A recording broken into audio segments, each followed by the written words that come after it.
true what they say about politicians and politics?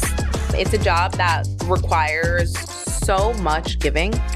It does something to you where 95% of the conversations in my life involve someone asking you for something. Have ideals, be able to stick to them, be able to defend them, be a good person. Yeah. As crazy as that sounds. To your point about being a relationship expert, it's an interesting one because I have a few colleagues who are not, but who have other ways of building capital. I could let the Hunts Point in me come out, but because I think for all the things that politics is, no one would say that it's easy. And it's going to be the shortcoming that bites them in the ass, not me.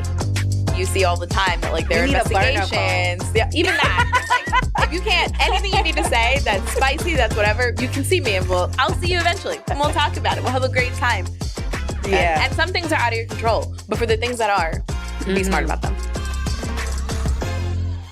What's up, everybody? Welcome to another episode of Banking on Cultura. I am so excited to have you here, where we talk about the vibrancy, complexity of Latino culture, entrepreneurship, and all the bonchinche in between. And today, I have the honor and pleasure, and I know I say this with every guest, and it is because my guests are pretty spectacular, and they're pretty amazing, and they're freaking killing it. And today, I had the pleasure of having an Assemblywoman on the show. So get into it, y'all, because this is actually the first politician. Can I call you a politician? The first politician that I've met in a really long time that felt true, that felt authentic, that felt dope as hell, that I actually was really proud to say like, wow, this is a fellow Latina who is killing it, who really believes in what she says and is on a mission and has a vision to really reconstruct how her community is developed, how her community is perceived, and just really one for the people. So I am super excited to welcome you to the show. Assemblywoman Amanda Septimo, thank you so much for being here. Thank you. I'm going to try really hard to live up to everything you just said. Thank you. Is it weird being like formally recognized as like Assemblywoman? It is still weird. There are many times where people introduce me and I'm like, oh wait, that's me. Or when people call me by my title, I always tell people like Amanda is just fine. But people, you know, they want to be respectful. So it's still a little strange when someone says Assembly member and I'm like, oh yeah, that's me. So you and I met at a golf outing. Mm-hmm. Tell the people what you put on because it's really dope. Yes. So we did the Merengue Classic, which I'm really proud of, which is really like any other golf outing in that you go out, you have your foursomes, you play your holes, etc. But we wanted to make sure that Dominican culture was really front and center. My mother's parents are from the Dominican Republic, and that meant, you know, just a Dominican twist on a golf outing. So with the regular breakfast, you also have tres golpe, your mangú, your queso frito, your salami, todo eso. When you are out playing your round, you can have your beers, but you're also going to have some barcelo. You're going to have some really great rum and coke. For the lunch, you're going to have your regular lunch, but for dessert, we're going to have Dominican cake and those kinds of little things. You have Dominican flags sprinkled throughout. And really, again, just a way to kind of merge two things that I love and make sure that culture is at the front and center of it. Totally. And my boy Patrick invited me to come to your first one. Yeah. And I was like, a Latina's leading this merengue classic, in the Bronx? What? Yeah. I was like, definitely. I'm coming. Let's go. Yeah. And I had the pleasure of meeting you there. And immediately I like picked up on this energy. I was like, there's something about her. I mean, I should have known because anyone Patrick introduces me to is usually someone that is like badass. Yep, he's a good guy. And I was like, oh, this is a vibe. You had the dudes rolling the cigars. Right, I forgot about that. And you just had incredible people there who are all influential in their own right, who are all killing it, who came out to support you. And I was just also really amazed by that. I was like, wow, she's got some really cool people in her back pocket that like support her and believe in her. I appreciate that. My theory is that it's a working theory still, but my theory is that good people doing good work always find each other. And that's really how I feel about like the network of people that I'm blessed to call home. Mm-hmm. And it was also refreshing to see a politician who had some swag. Because he was looking real cute in your little outfit, okay? I do wear kind of my golf outfits, yes. Thank you. And you just, again, just aura, this magnetic energy. And I was like, I like her. And then where I really got the pleasure to hang out with you more on a personal level and for us to have like real talks and outside of, you having to, wear the mask and do your thing and be on. Working. We got to chill in Puerto Rico. Yeah. And I got to see a whole nother side of you. Even though I was introduced to the human side of Amanda at your golf outing. I was. Sure. But you were also in your element. Yeah. Like, it's your event. Yeah. It's Merengue Classic. Yeah. These are my people. These are your people. We work it. You know what I mean? Yeah. So I was able to see that side, but even more so when we were in Puerto Rico. And I grew so much more respect for you. Thank you. After speaking with you there and having the opportunity to hang with you and seeing that you also are very intentional about the work that you do. Very passionate about the work that you do, but you're also very intentional in having fun. Yes. And enjoying yourself. Yes. And not forgetting who you are and why you are. Yes. Which we'll talk a little bit more about during today's conversation, but I just want to say I love you. No, and I love you back. And I'm so happy to be here. Thank you for inviting me. So we like to start the show with a segment called What's the Bonchinche? So tell us something spicy. Tell us something good. Okay, I will say I got this inspiration from someone else. Okay. But I am single and ready to mingle. And I think when you're in politics, it's hard because my life, I sort of sign up for a life that's really public. But believe it or not, I'm a really private person. And that's 100% true from my private life, my dating life. And when you're trying to be a young person, do all this work, strike the balance, it can be really hard. This is my 3rd year in office, and I think I've finally gotten to a place where I'm like, okay, I think I can figure out what it means to sustain a healthy relationship, be really good at my job, still, be connected to my friends and family and kind of work it all out. So I'm ready. Ooh, all right. Well, you heard it here first. If any fellas, because I gotta ask. You know what I mean? Yes. Gotta respectful people's preferences. I appreciate the question. Any fellas? Yes. Who are watching out there who is interested in being with a powerhouse who's amazing, but also has a sense of humor. And a little complicated. Aren't we all, darling? Aren't we all? Complicated's your thing. Yeah. That's how it be. Right. So my bonchinche is, and I want to bring light to this. So my cousin is amazing. She made this gorgeous glass, tumbler, handmade. This is our logo, Banking on Cultura. So and great. She's a new business owner. And I'm just so proud of her. Yeah. First of all, this is super cute. I'm sorry. It is. Very cute. When she told me she could do this, I said, what? I'm going to have this on like every episode because this is like a vibe. It's super cute. And also, I want to support not only my family who's in business, but Latina, another Latina. So it just worked out perfectly. So Kathy, if you're watching, I'm super proud of you and keep going. Okay, so yes, Amanda, I want to hear about what got you involved in politics. But I want to hear the part of, and maybe this is a part of your story, maybe it isn't, but there's like a stigma around like politicians. Yeah. Are they really about this life? Are they kind of behind the scenes doing things they're not supposed to do? Like, did any of that influence you? Like, what brought you to the decision? Like, you know what? I'm putting myself out there. I'm going to be in the public spotlight. I'm going to represent my people. So it was a few things. I think in the last few years, we've seen a lot of young women decide to run for office, and they have these like incredible watershed moments where it's like, my representative voted against abortion. And I was like, enough. That's great. I don't have any story like that. My story is really connected to the fact that I grew up in the South Bronx my whole life. I grew up in Hunts Point, which is the rougher side of the mountain. Though the reputation of Hunts Point. I remember that documentary. Yeah, no, you see, we got to just move on. If you know, you know. We've got to just move on from that. It's not as bad as people think it is. I think it's a wonderful place that I love. But, it is a community that has been starved of meaningful investment in terms of resources. And I lived through that. That's the community that I grew up in. And then at the same time, I went to school every day in this community that had everything you could imagine up in Rye and Westchester. And so watching the dynamic every day, it was like, okay, well, not everybody lives like this. So certainly we don't have to live like this. And what's the disconnect? And through community activism with some organizations in the district and volunteering for the congressman is really when I got to experience the work firsthand and understand the intersection between policy and politics and how important it is. And so I don't have this big watershed moment, but I describe it for people as like a slow drip. It's like a drip, drip, drip over time. I spent 4 years working for Congressman Serrano, and it became clear to me that like it doesn't matter if you have one great level of government representing you, the other ones have to be good too.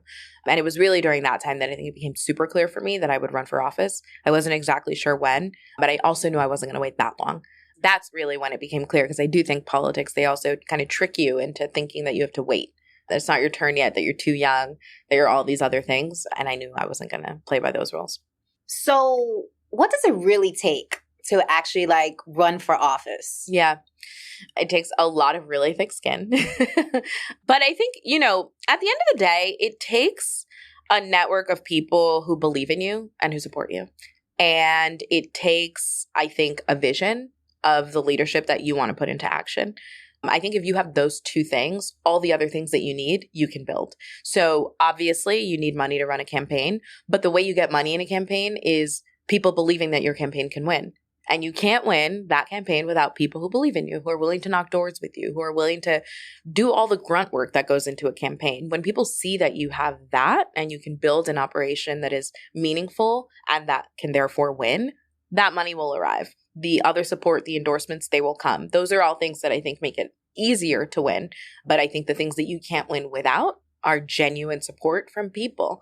And I say a vision of leadership because I think part of getting people to support you is being able to articulate what are the problems, and more than what are the problems, what are solutions that you're proposing? Because I think any one of us can go outside in New York right now and I can point to you 100 things that are wrong, but coming up with how to fix them gets more difficult.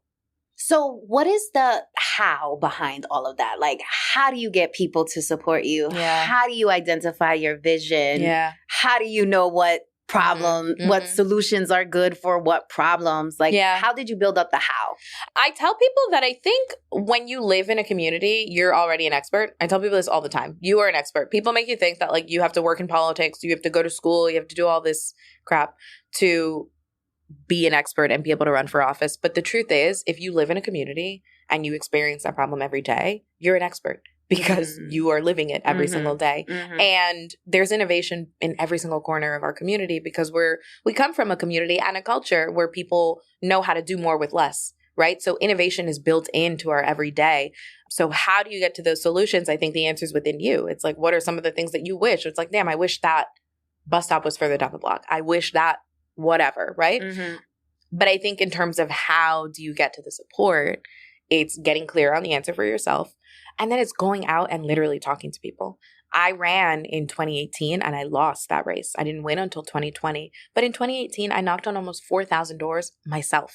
That's not counting on any of the doors. So that still works. Like that type of grassroots 100%. still works. And you know why? Because people don't do it that much. It's really unusual that somebody that you don't expect or don't know comes and knocks on your door. And they open the door because in today's day and age, I mean, I don't know. You know, and that's a really good point. Especially in New York, people are nervous sometimes. But what you do is like, you know, if I'm going to go knock on the projects, I'm not going to knock at night if I can avoid it, because I know people are going to be nervous. Like, who is that at my door after dark, right? So I'll work hard to make sure that I get there as much as I can in the daytime. You sometimes can kind of do things where like you give people a heads up, where you'll send out a call and say, hey, I'm going to be knocking in these few days, so that if there's a knock on the door, they might be like, oh, maybe it's her. And if they hear you say, oh, I'm the assembly member, or I'm running for whatever, they'll kind of perk up.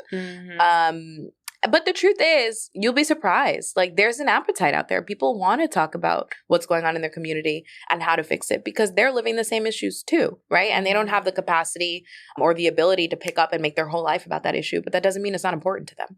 And people are starving for that kind of engagement. And that's what you see on doors, where people open the door. And I actually still struggle with this to this day. You're only supposed to spend like a few minutes on a door because you have to get to thousands. But people will keep you there talking for 10, 15, 20 minutes because they have so much to say. And that, I think, is really special. And it's a really, really, really incredibly unique bonding experience with community. I told you I lost in 2018, and I cannot tell you how many people would come up to me and stop me in the street like, you're going to get it next time. You're going to get it next time. And I'm like, crying. Like, I know. Yeah. But it's special to be supported in that way. So I think that's some of the how. Like, you got to actually get out there and do it. You got to like meet people where they are. Exactly. 100%. And be honest about your vision and your intentions. And if you can't get clear on your vision and your path, then it's probably not time yet. I think that's the measure of like, are you ready? It's like, are you clear on the work you want to do when you get there? And I think that's the answer. So you said every campaign requires money. Yeah. Was it difficult for you to raise money or ask about money? Yes, definitely. There's all kinds of studies actually that say it's harder for women to raise money in politics. Surprise, right? Anything that you look at, it's harder for women to do. So politics is no different. It's harder for women to raise money. But I also think that as a woman of color, as a Latina, the concept of me asking people for money is like completely foreign to me. Like I would never, ever think about doing something like that. But you start with your friends and family. And again, these are people who believe in you the most, right? Who've been seeing you in the trenches, watching you think about it, watch you do the hard work. And every single time that someone says yes, it boosts your confidence a little more. And I think you understand that for any time that someone decides not to give you money, there's going to be 10 other people who will, and you just keep moving, keep going. And that builds your confidence. And every step forward is another sort of confirmation that you're on the right path, I think, and it makes it easier. I struggled with getting over my own personal kind of limitation, but once I did that, I was able to get through okay. You was ready to go. Ready. So is it true what they say about politicians and politics? We interrupt our program to bring you this important message. Ooh, this is really good. You should know about this. So I don't know about you, but I've been known to procrastinate, especially when things scare the hell out of me. The fear alone would have me stuck, overwhelmed, confused, and all types of self-doubt. And don't even get me started on the imposter syndrome. Okay. After getting laid off, not once, but 3 times, honey, I realized that the security blanket that I made up in my head was just an excuse because I didn't really want to bet on myself. The corporate benefits that had me in that headlock, girl, they went out the window once my job decided that they no longer needed me. Turns out that I'll save a whole nickel if I cut your salary completely. The truth is, the only security blanket guarantee is the one that you create for yourself. In other words, until you start a business, you will always be at the mercy of a company's headcount, and you will never have complete control over your time, which means you'll be renting out your thought leadership and helping build someone else's dream instead of your own. If you've been waiting for a sign, this is it. Don't you think it's time you stop playing small and tap all the way into your power, sis? Check out www.victoriajen.com/training to learn my 3-step process, the exact 3 steps that I took to make the transition from corporate to entrepreneurship. And this is helpful even if you don't know what type of business to start and have only one source of income. And this is absolutely free. It is my gift to you. I want you to win. It's winning season. In fact, what's that? It smells like winning season. Okay, so tap in and I'll see you inside the training. Let's go. Is it true what they say about politicians and politics? Like it being super cutthroat, it being like a lot of like, scumbags, people taking advantage of their position. I wish I could say no. But the truth is that there are people in politics who are out for themselves, who are out for power, who are out for influence to only help themselves. But here's the thing. Politics is not special in that regard, right? Like if you look at any industry, there's people like that. There are people who are not doing their job for the right reasons. And politics is no different. I think people focus on it more because in theory, everybody's job is supposed to be to help others, not themselves. But I think you see the same thing that you see in other industries. Now, with all of that said, I do think there are really great people in politics too. And what we need in politics is more good people deciding to get in. Because I do think that when you are genuinely committed to the work, it can be really discouraging to watch it all unfold. And it's like, oh, this is not what I thought it was going to be, right? I thought we were here to help people. I thought we were here to do this, this, and that. And that can be discouraging, but you need more good people in because I think I'm a good person. And being in there, finding other really great people is like, it's like life affirming. It's like a breath of fresh air. It's like, okay, together, certainly we can make more change. And you commit to adding more people like you into the fold. I'm like, okay, how do we get some of these people that we know maybe aren't here for our people? How do we sideline them? And how do we spotlight and center people that believe in the ideals that we believe in and see the world the same way we do and want to help our people in the way that we do? So bringing new people in. Yeah. What's attractive to becoming a politician? That's like, a really hard question. What is enticing? Very good question. Some days I don't know the answer. No, I would say that I think for me, this sounds so cliche, and I've talked about this before. Like, for me, it really is so special when somebody comes up to you and it's like, oh my God, your office helped me with whatever. I think about, so like on a more global scale, we all just lived through the pandemic. We know that people couldn't pay their rent because people weren't working, and like what's going to happen at the end of the eviction moratorium. First of all, the fact that we had an eviction moratorium was a victory, right? Like otherwise people could have been being evicted during the pandemic, and we know how that would have played out for communities like mine in the South Bronx, where people don't have money that they can just pull from to pay their rent.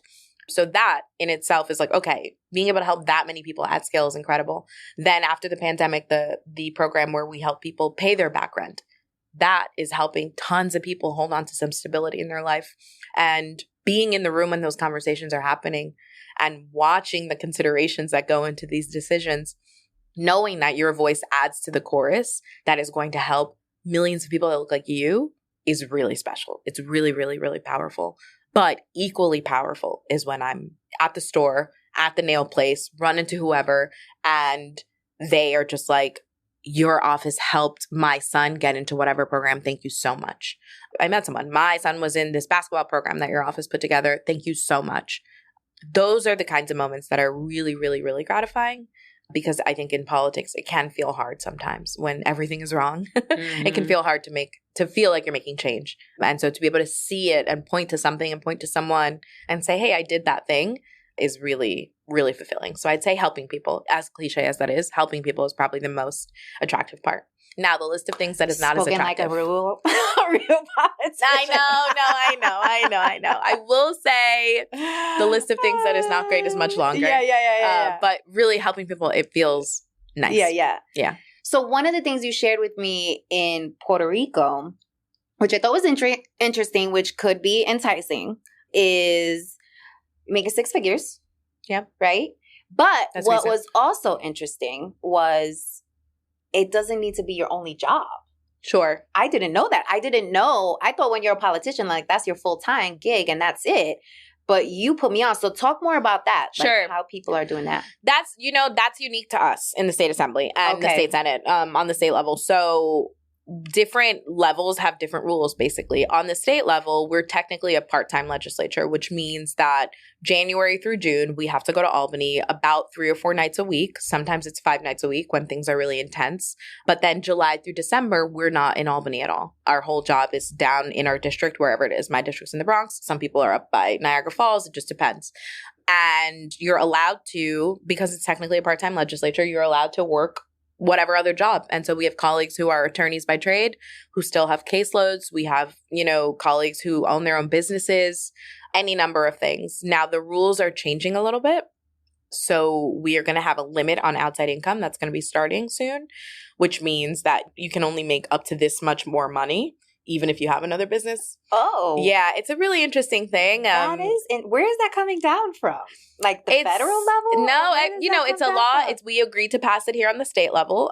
When we got the pay raise, the trade-off was like, okay, if you're going to get paid more money, then you need to be, in theory, spending more time on this job. So you can only get up to this much money doing something else. There are some exemptions, but I think it's people's effort to make sure, again, that you got legislators focus more on their work and that there's a limited ability to kind of influence legislators outside, right? So the idea that, like, if I have a business and you buy from my business and you need something done on the official side, like, am I thinking about the fact that we have a business relationship?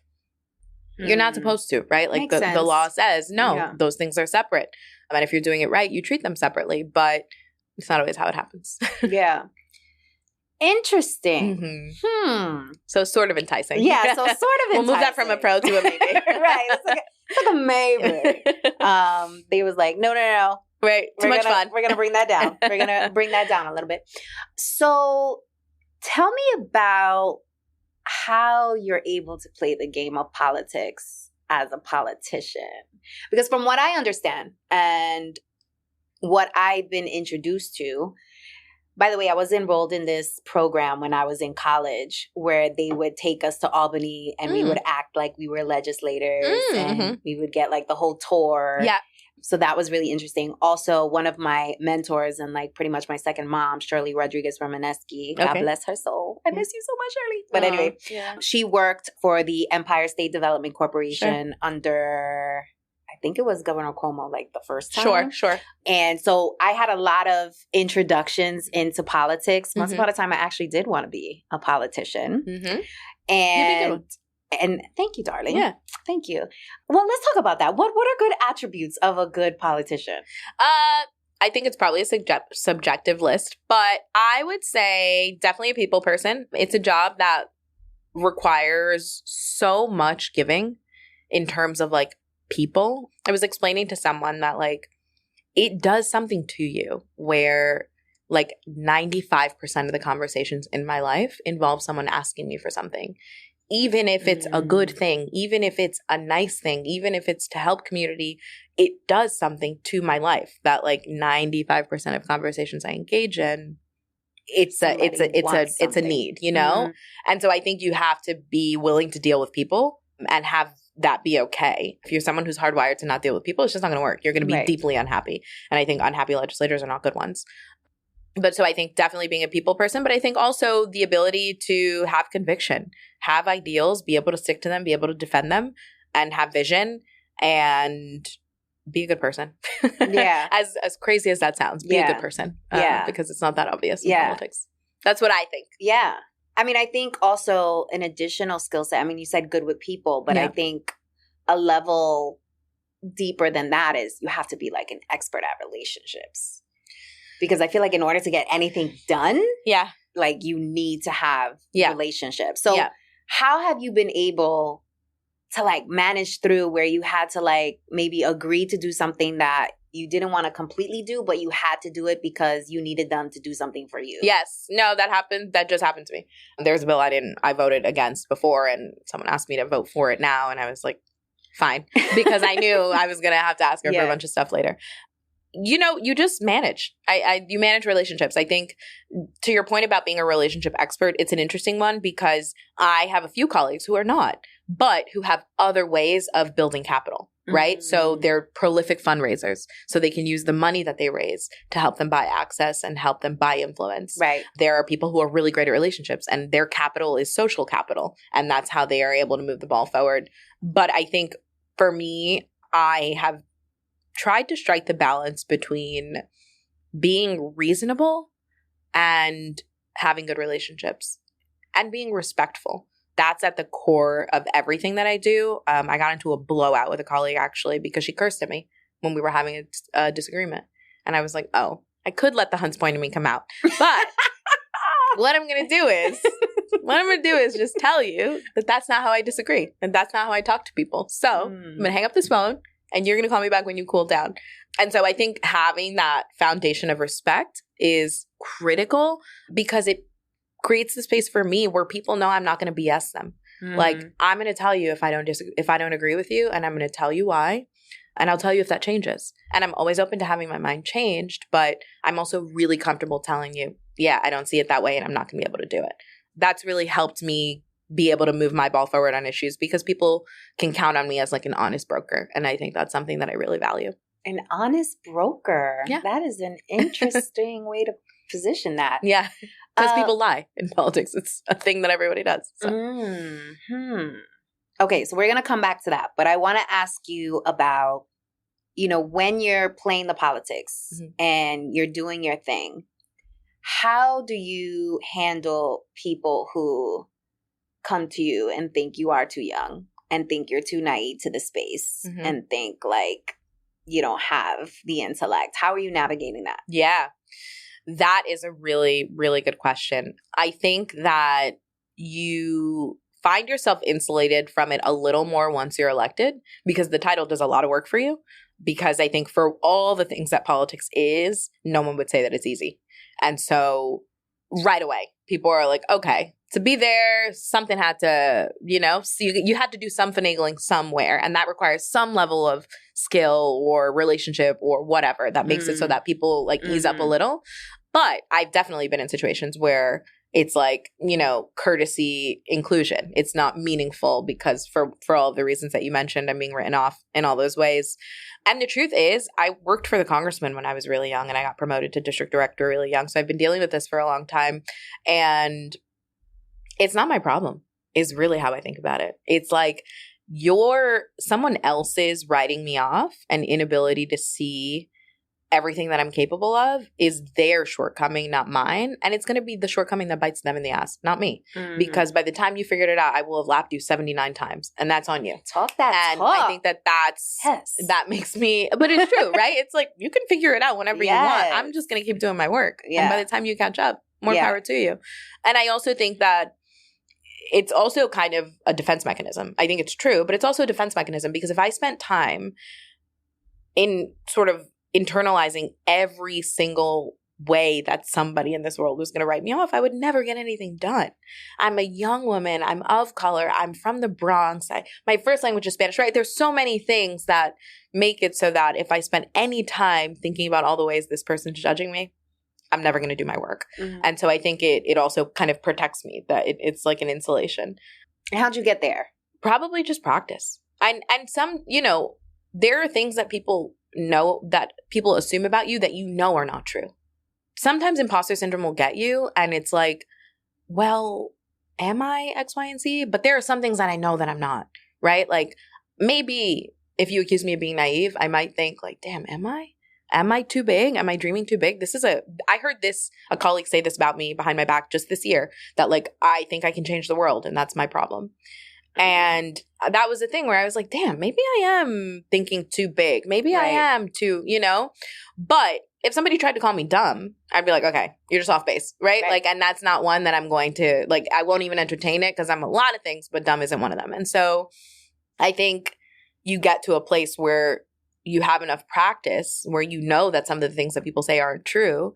And then you're comfortable where it's like, oh yeah, if I know half the things you say aren't true, then I can also get to a place where those other things are not true as well. To really internalize somebody's criticism, you have to believe in their stature, right? Like I have to believe that the things you think are true, and I have to believe that you're a credible source. Mm-hmm. And if you're an older white man who's writing me off for being a young woman of color, I don't believe in your credibility on this on the subject of young women of color. So I'm fine with writing off what you think. Who do you lean on? Like, who are your people that allows you to be in this public light? High pressure, super intense. Like, who are your people? How do you refuel? Yeah. So my friends and family, for sure, because my journey in politics has been a long one and a painful one that's included losses and all kinds of things. So they're critical to that because they've been there every step of the way. So can really understand as much as anyone else could, I guess, what I'm going through. But then there's also, I have a few very, very close friends who are women of color who are also in politics. And that is a community that is so valuable to me because there are just some things I can't put into words. And there are just some feelings that you can't name and how extreme they feel. And when there's a bad article about you, like that feeling of like what it means. And it's really special to have people who understand, who have been through it, who know what it's like on a daily, and who can remind you that like you're going to get through it, that you're a good person, that you deserve to be in this work, and that those people are hating, you know, and that like you need that. And you need that. And you also need those people to remind you that like we're all human and we all let our hair down and we all have fun, and that's allowed. You're allowed to be a person also. And that means nurturing those friendships. It also means going out and having a good time. And it also means figuring out how to support each other professionally. So those are probably, it's my friends and family, and among those friends and family, friends who work in this space or have worked in this space and just know what it's like. Yeah. So super important to always have your base. Yeah. Like your people who I'm sure keep you humble. Yes. Because you said you got that title, and when you drop that title, it comes already with a level of like respect. Yeah. By the way, I don't know if you're willing to admit this. We interrupt our program to bring you this important message. Ooh, this is really good. You should know about this. So I don't know about you, but I've been known to procrastinate, especially when things scare the hell out of me. The fear alone would have me stuck, overwhelmed, confused, and all types of self-doubt. And don't even get me started on the imposter syndrome. Okay. After getting laid off, not once, but 3 times, honey, I realized that the security blanket that I made up in my head was just an excuse because I didn't really want to bet on myself. The corporate benefits that had me in that headlock, girl, they went out the window once my job decided that they no longer needed me. Turns out that I'll save a whole nickel if I cut your salary completely. The truth is, the only security blanket guarantee is the one that you create for yourself. In other words, until you start a business, you will always be at the mercy of a company's headcount, and you will never have complete control over your time, which means you'll be renting out your thought leadership and helping build someone else's dream instead of your own. If you've been waiting for a sign, this is it. Don't you think it's time you stop playing small and tap all the way into your power, sis? Check out www.victoriajen.com/training to learn my 3-step process, the exact 3 steps that I took to make the transition from corporate to entrepreneurship. And this is helpful even if you don't know what type of business to start and have only one source of income. And this is absolutely free. It is my gift to you. I want you to win. It's winning season. In fact, what's that? It smells like winning season. Okay, so tap in and I'll see you inside the training. Let's go!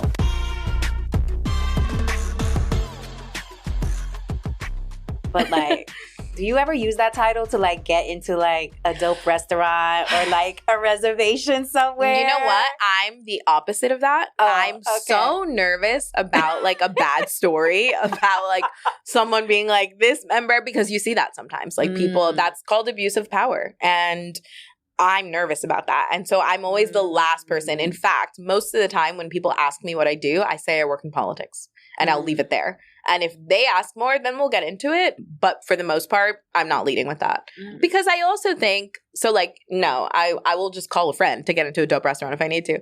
But, you know, we'll figure that out. We're in New York. But it's also, I know that once the title is there, there is a set of assumptions. And there's also like a set of formalities that come. People get really like, you know, and it's like, no, we can chill, we can relax. I'm a normal person. And so I like to just be as normal as possible and help people feel disarmed. And I think that sometimes the title kind of cuts that in half. So I like to just be normal. And then when people realize that I'm an assembly member, it's kind of a surprise for them. And they're like, oh, because I think, like you said in the beginning, it kind of flies in the face of like what people assume politicians are like and what they're supposed to be, what they're supposed to look like, what they're supposed to sound like, what their priorities are. But I'm happy to be rapping juvenile 1 minute and then be like, yeah, I work in the state legislature. What's up?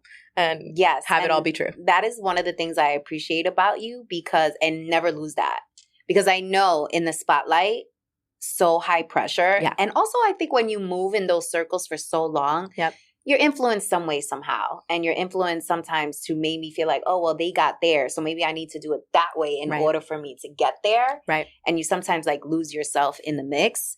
100%. But what I love is that you are so layered. Like in Puerto Rico, not only were we like, you know, I got to see you in a different light. We went out for drinks. We had fun. But then you're at the crap table, right? Is that what you call that game? Yeah. You're at the craps table, like running the whole damn table with like a whole bunch of dudes. And I was like, yo, this chick is so badass. Like, and knew what the hell you were doing. Like talking your shit. And I was like, yo, I love it. I forgot that happened actually. Yeah. Yes. I was like, yo, that's my Latina sister right there. Don't play with her. I loved it. That's great. So let's talk about authenticity and how you are able to hold on to that. Because as I said, it's real easy to kind of lose yourself, especially when you're on the spotlight. It's real easy to kind of blend. Right? Versus like stand out. So how do you stay fun? So staying fun, I mean, I think I'm 32, so I think it's like a symptom of life a little bit. I'm 32, I live in New York, I'm single.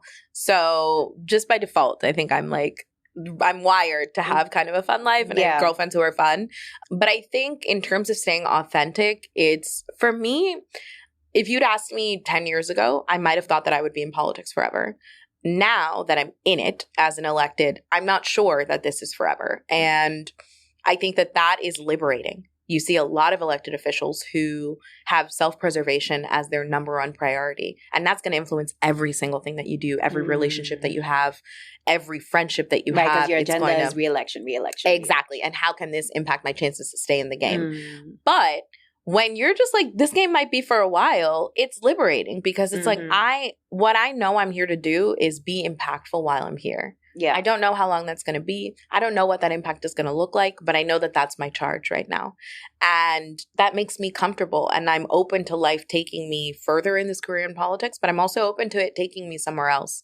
And that is a genuine belief for me. And so being connected to that sort of North Star, understanding that like my North Star is not politics, but it's change and it's helping people, that makes me feel like I can always do the thing that's a little bit harder for other people to do because I don't know where the end of my road is, but I'm comfortable that there might be one. And that's not something that I think you see a lot. Interesting. And do you feel like you are not necessarily missing out, but maybe some of your youth is being stripped from you because you have this super important role that so many people depend on you for? Honestly, 100% no. I actually work hard to keep a work-life balance. And I have a best friend who's really like my sister. And we were talking about how in my early 20s, which is when I was working for the congressman, she was like, there was a period where all you were doing, like you were always on your way to work or coming from a work event and sneaking partying in between. And that's how I was always like working, having fun. Those were the things I was doing. Obviously, I found more moderation now with respect to both of them. But I make it a point to not choose because I know that I won't get this time back with my friends and family. And I think losing people around you also brings that into focus as well. And so I don't feel like I lose it. A lot of the fun that I have doesn't make it onto social media. And so I do say to people sometimes, like, I think people might think that I'm more boring than I actually am. It's like, I just can't show you everything I do, but I would love to. But no, I actually don't think I miss out. And I'm lucky. I'm lucky for that. There's one thing. I feel like politicians do find a way to have fun. Whether it's under the radar, yes, finding themselves in places they shouldn't be. You won't see it on IG. Right. We're doing it. But y'all get busy. Y'all get down and you stay out late. Like I've seen the behind the scenes. You got to make the hours count. Yeah, it is a vibe. So I want to get back to this dating life piece. Yeah. How is dating as a public figure? It is definitely complicated. I think it's complicated in all the ways that it's complicated for all women, I think, who are excelling in their careers, in that, you know, there are men who are threatened by that. And so it's like when you're successful and you're doing work that puts you in the public eye, not just, you know, doing work that's impactful and in reports somewhere. It's like you're on TV, you're getting invited to important things, you're getting honored at events. That is, I think, a layer that is complicated for any woman who's successful, right? Having to find men that are really stable and really secure in their own identity, whatever that is, as it relates to their profession. Well, I think that's one layer, of course, but you are like a whole different layer. Like, there's going to be photos. Oh, this is Amanda's boo. Yes. What does he do? Yes. What does he have going on? Yes. And I think that, so there's that normal stuff, but then the added stuff is people's interest, right? Like people being interested in your private life in a way that's kind of surprising to me. Like why you care about who I'm texting is weird.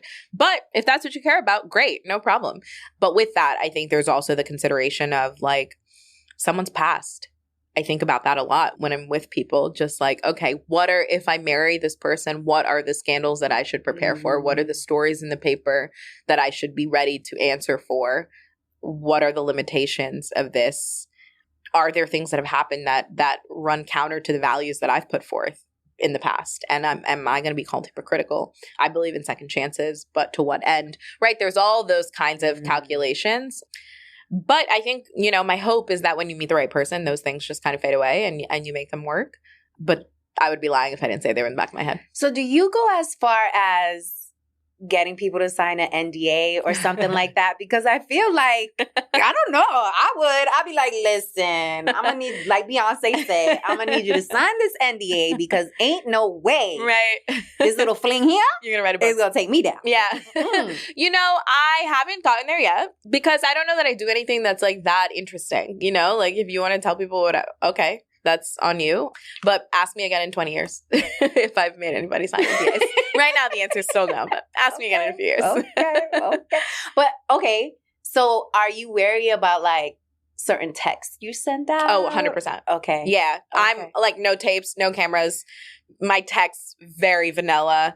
Because, you see all the time that, like, there are investigations. Yeah, even that. It's like, if you can't, anything you need to say that's spicy, that's whatever, you can see me and I'll see you eventually. And we'll talk about it. We'll have a great time. We don't need to do it on the phone. We just don't. No, I don't need the pictures. I'm not going to take the pictures. We're not going to do any of that. Yeah. Just because you want to limit your exposure as much as you can. Yeah. And some things are out of your control. But for the things that are, be smart about them. So, yeah, it's a pretty off-record experience. Yeah. So I want to get into the final segment of the show, which is Talk That Talk. Yep. Where we respond to something taboo in the culture, something happening, current events. And when we discussed this interview, you had brought up something that I thought was super important, something that we need to address, something that I think people are having conversations behind the scenes on because it is so controversial, but not really talking about it in a public setting. So racism, but racism as it exists within the Latino community. Let's break that down a little bit. We interrupt our program to bring you this important message.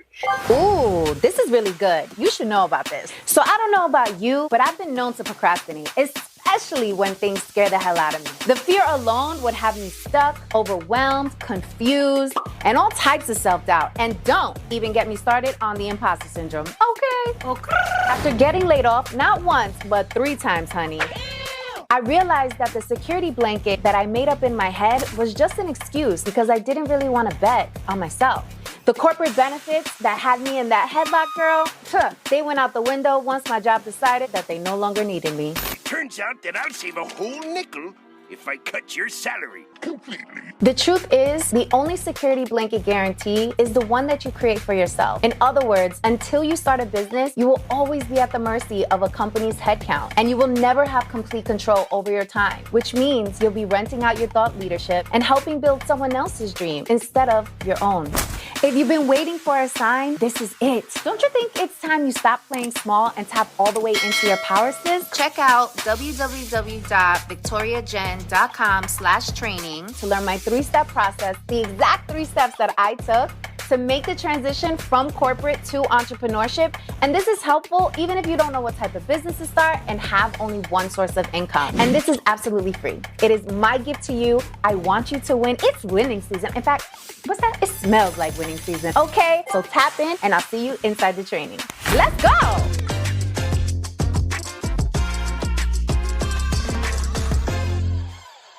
Yeah, it's a complicated one. So I mentioned that my mother's family is from Dominican Republic. My father's family is Black American, Black. And, so I feel when people meet me and realize that I'm Dominican, there's like a calculation that happens in terms of like, what kind of Dominican are you? Are you one that's going to be concerned about race? Are you one that's going to treat me differently because I'm Black? Are you one that's going to, and I feel sometimes like I have to navigate that space. From other Latinos? From Black people. Oh. Like, what kind of Dominican are you? Are you racist Dominican or not? Right? Like, and I get that because we have our complications within our community with colorism. We have issues like every community, right? And I think that that's one layer. But then I think the other, that's frustration in one direction. But I think another really interesting part of like dynamics between communities is the fact that in New York State, in New York period right now, city and state level, we don't have any Latino elected officials. We have all of our statewide electeds are either Black or white, and the same is true on the city level. And so when you look at a community that is so full of Latino people, to never see that representation reach those highest levels, it makes you question what's happening. And that those questions turn into frustrations. And I think that what we've seen lately is the Latino community not feeling supported in its quest toward leadership at the highest levels, and feeling like the Black and Brown coalition that we've built over the years hasn't given for Latinos in the way that it's given for the Black community. And there's something to be said about that, because when you look around, the facts are what they are. But I do worry that this conversation is so wrought with tension, and it, like every other conversation about race, has the ability to go off the rails so quickly and turn into one where instead of trying to figure out how you solve the problem, you're in a situation where you're exasperating it and now you're causing a split. And I just want to say it's also fascinating to me that when we think about minority representation, we don't ever look at how many white people are in office, right? It's always, well, how many seats are there for people of color and why aren't some of them mine? And that is such a scarcity mindset that immediately pushes you to a space where it's me against you instead of like, well, how is this conversation about us and the larger picture? It's a lot of tension. It's not easy, but I do think it's something that we have to acknowledge that like within our community, racism exists and we yield it against one another. And I'm Dominican and I speak Spanish, but there are many people for whatever reason, like who didn't know I was Dominican at all. And so I've been in spaces where like people just think I'm a light-skinned Black woman, which I am. And we talk and you can hear the talk about Latinos and it's uncomfortable. And then the same thing happens in the other space where people just think I'm a Dominican woman, and I am. And we'll be talking about the Black community in ways that make me uncomfortable. And I think in that moment, it's incumbent on people like me who exist in both spaces to be able to speak up and say, hey, that's actually not true. And boy, let me tell you, it has led to some uncomfortable moments in my life. But you got to do it. You got to do it. I think that I genuinely believe like that's our responsibility because not many people get the opportunity to be in both of those spaces and be able to represent for the other community and help bridge those gaps.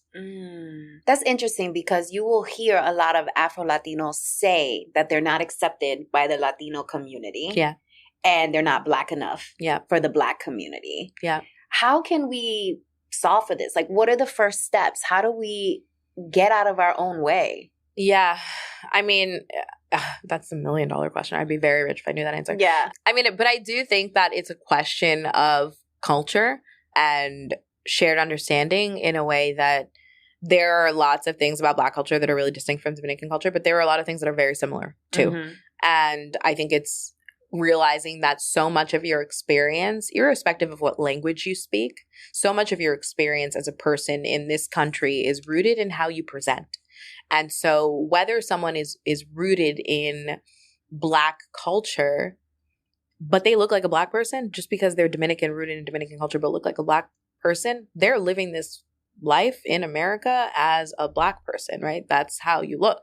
And the same thing is true for white Latinos too, right? If you look like a white Dominican, you are going to experience life completely differently than I do here in the United States and in DR, by the way. And so I think I think we'd all stand to benefit if we could, I think, reintroduce the nuances in this conversation, because that concept of like, you're not Black enough, you're not Latino enough is really like, these are hard lines that just don't work for something that is extremely nuanced, because you could be darker skinned and have hair that is long and flowing, and that's going to change your experience, right? Or you could be light skinned and have hair that is really coily, and that's going to change your experience, right? And so understanding how the layers and the nuances all interact and understanding that there's no cut and dry, this makes you Black enough, this makes you Latino enough, this makes you different, this makes you not, I think is a really important part of it. Especially as someone, I sit in the middle of both, equally planted in both. And it's interesting because it makes me different from my family, from a lot of my family, most of my family is only Dominican. I have little cousins who are half Black, but they weren't born until I was 20. And so understanding that there are people who have these experiences that are unique, and that doesn't make them any less valid or any less important.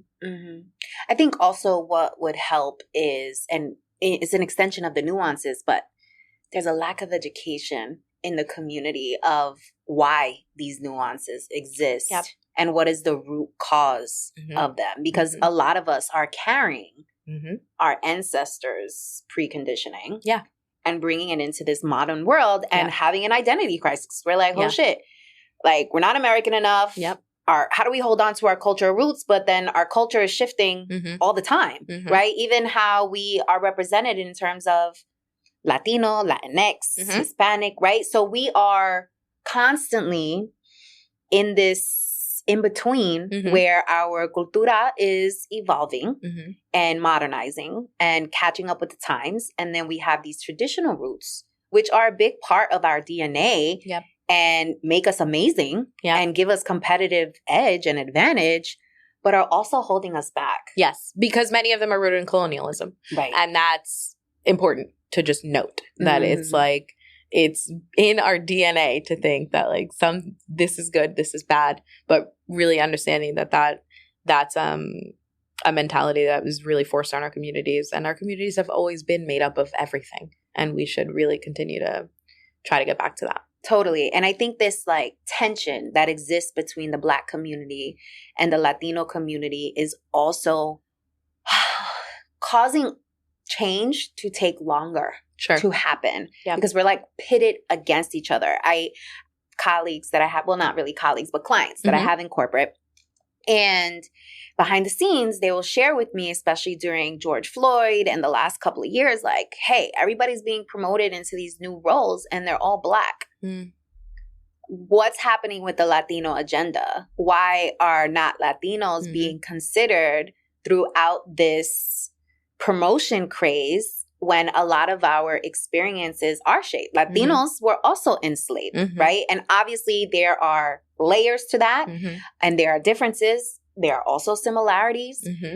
And because of this system that we are all trying to fit and succeed in at the same time, it's difficult to not view each other as it's me or you.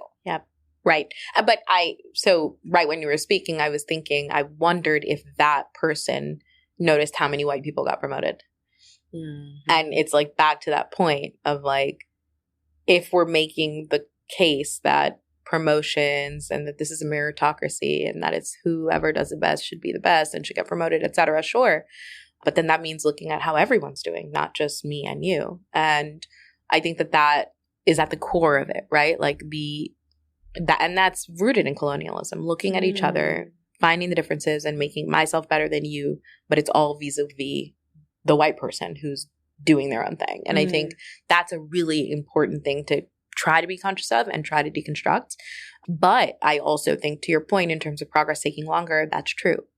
And I think that's at the core of the frustration that you're hearing politically, is that we have seen the Black community's advancements supported throughout the years in a Black and brown coalition, especially here in New York specifically, right? You had the Puerto Rican community that really were the pioneers for Latinos here in New York, and who, working together with the Black community, were able to get to all of these advancements. And the Puerto Rican community saw their gains politically as well. But we've seen those gains kind of eroded. And so I think it's looking to recreate and refortify that Black and brown coalition that makes it so that neither one of us get left behind. And for whatever reason, in these last few years, the formula is broken. It's not working the way that it used to. And so needing to kind of reconfigure that. But everybody, I think, needs to kind of stop, take a look and say, okay, yeah, something isn't right here. And how do we rectify that?